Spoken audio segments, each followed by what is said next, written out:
Kisipai Border Security Force BSF berangkat ke Pulit jangka Ranikor Police Station. Hak artarik unaiwing arja arpsau hak kapor kema katwi BJA menmiet. Kile ben khenra ya kwi kan logying jakoi kan Longkmie kema tip kerteng kem kerteng di sangma.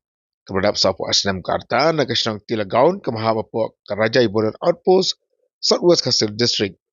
Makani ke jeng dik khenra kalong bakali jeng tip. Makani kalong kemi ke buri yang kipisah Thok ke beri kipisah India. Shisha kemala penpawar Pulit lap.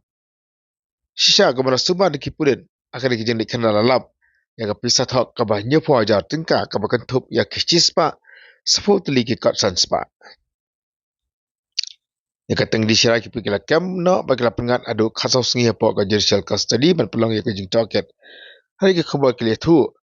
Maka kejeng toket jeng ki Pulit ketika Longkmie kala kam bakal yo yang kepisah ni kino kahi na Bangladesh.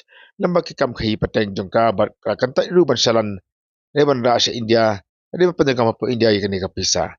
Nenek kalian juga Pulit, kita pulang ke jeng toket, lah kena ke jeng kam je kena kalau kami, kalau kau shisha ne em.